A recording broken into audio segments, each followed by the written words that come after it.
Hello, this is H.C. Bailey, and welcome back to Let's Play Final Fantasy IV!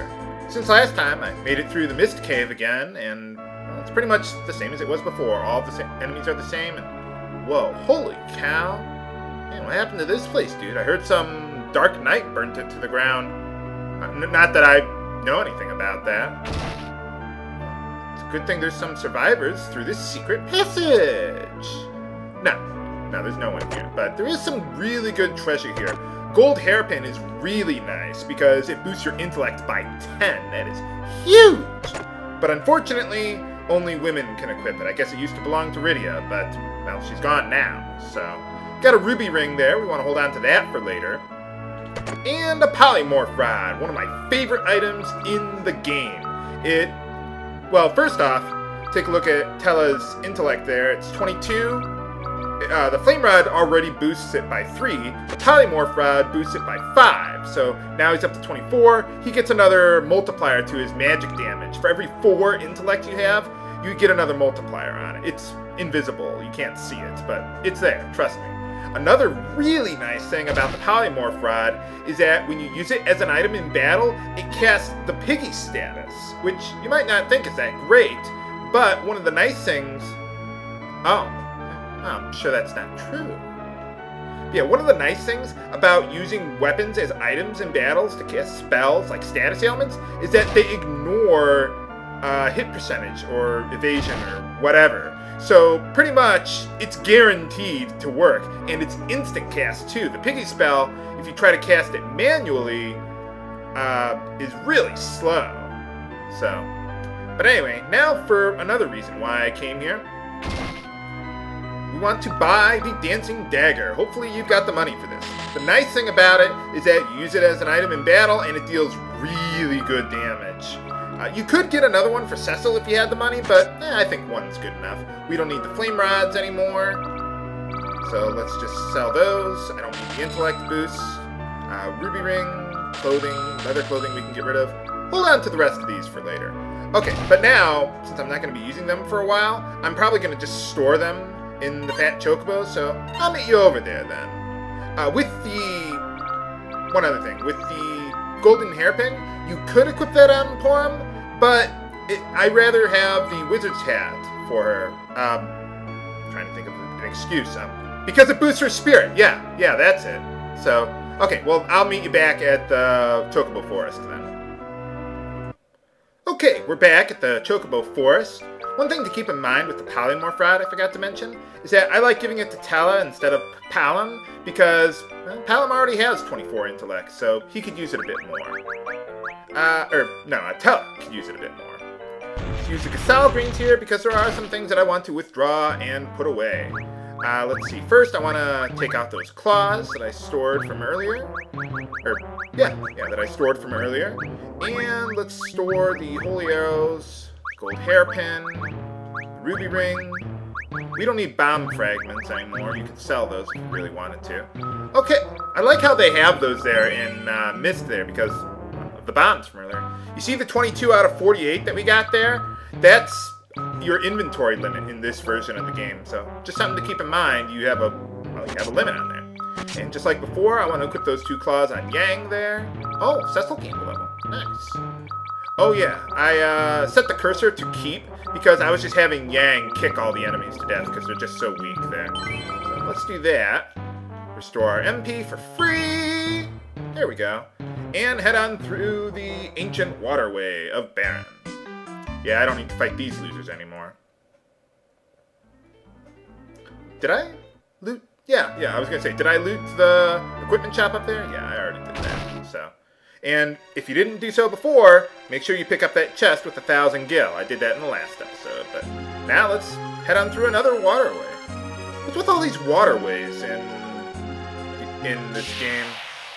I mean, heck, we're not... Whoa! I had the game on auto battle for a little while there. Okay, so we got a new enemy here, Splasher! Let's see. Let's use Thundara on them. Because all fish... Well, not all fish, but all these fish are weak to thunder! Whoa, that didn't kill them. Uh-oh. Cecil? Yeah, finish them off. They're not that hard, but, okay, there we go. Easy enough there. Yeah, gonna be a lot of fish here for a kingdom that supposedly has no sea power. Use your Antarctic winds and Zeus's wraths in this area if you get into a back attack, because a lot of enemies are going to be weak to ice or lightning. So, just something to keep in mind there. Because they're not going to be useful after this area, so might as well use it. Same thing with bomb fragments back at the Mount Ordeals. What is happening to the encounter rate while I'm recording? I mean, I'm grateful. Here we got another new enemy, Hydras. Oh, one other nice thing. Porom's Cry command works really well on just about any enemy in this area. So you can use that to get a pretty good advantage. You could also use her... Oh, let's use the Dancing Dagger. There we go. Yeah, look at that damage from the back row. Holy cow. Yeah, so that's really good for him there. Deals more damage than even Cecil can. Like I said, I could have gotten one for Cecil, but nah. But anyway, Hydras are weak to Thunder as well. So, something to keep in mind. You can use that on them. Spider Silk, awesome. Always want to hold on to those for later. Now, what I want to do here...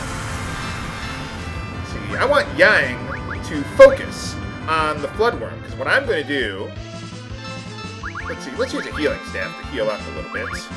Let's use Thundara. Hopefully that I will get that off before Yang's focus will go off, so that way the Floodworm will be in the front row. But yeah, the Floodworm has that flood attack. You gotta watch out for that. If I need to... No, okay. See, that's one thing you can do with the focus command, is use it to delay your attack to hit someone in the back row with more power until you kill the ones in the front row. But it's not as slow as it was in the Game Boy Advance version, so something to keep in mind there. Hermes Sandals, awesome. Always save items like Hermes Sandals, Bacchus Wines, Bronze Hourglass, Spider Silks. Always save those kind of items. Those are really good. Here we got another new enemy, Giga Skater. They are weak to ice! So let's have Yang. I think he could even kill the one in the back row if I really wanted to. Notice that Palom is left-handed because he's mischievous. Because as we all know, all left-handed people are evil. Absolutely. Look at Cain. He was left-handed. Link I don't know about. Sometimes he's left-handed, sometimes he's not. So they keep on changing it around for some reason. Well, I know why. But anyway, so yeah, obviously the alligator's weak to ice. Let's see, there's a couple enemies that I'd like to meet up with while I'm in this area, because they're either rare or harder to meet up with later on in the dungeon. So let's just walk around for a little while. Fast forward! Okay, here's another new enemy, Electro Fish. One thing you want to watch out for these guys is, as their name suggests, they are immune to thunder. In fact, they will absorb it. So first things first, we want to switch our rows here. Yeah, it's kind of a bad situation for us. So that'll make life more interesting. Yang, focus on the one in the back row there. This would be a great opportunity to either use Tellah's Bio spell, or if you want to conserve your MP a little bit, let's use the Toad spell. Palom's Dancing Dagger is also super effective against them. Let's use the healing staff for a little bit of healing. Yeah, arrows, not too effective here. I suppose I could have also used her Cry command. That would have been nice too. There we go. Yeah, what the Toad status does, it's probably the most obscene status in the game. It basically reduces your attack power, your defense power to 1, just like in Final Fantasy III. It also... What else does it do? It prevents you from casting any magic except the Toad spell itself. So yeah, it is really good, really cheap. Obviously there's a lot of enemies that are immune to it, but well, we got the in-game bestiary, so you can figure that out. Yeah, just make sure we're doing good there. Okay, one more new enemy around here. Okay, there we go. Got Devil's Castanet. Now in this battle, the problem is that we've got a lot of different kinds of enemies, so, with different elemental resistances and weaknesses. So let's start using those items that we got there earlier. Yeah, look at that damage. Let's see. Take out the Gigaskater there. The others should be relatively easy. Oh, that didn't kill him? Huh. Should have had Cecil go after him. Or Yang. Whatever. But anyway, yeah, some of the enemies are the same from previous dungeons, but... Okay, got him. Okay, well, I think that's all the new enemies around here. Now, at this point, you can start running into the Baron Guardsmen again. So I'm going to use a little different strategy against them, because let's say... Well, okay, I'm not running low on MP, but let's say you were running low on MP. You want something a little more efficient for dealing with them. So that's where the crowd control comes into play. That's one thing I really like about this game, is that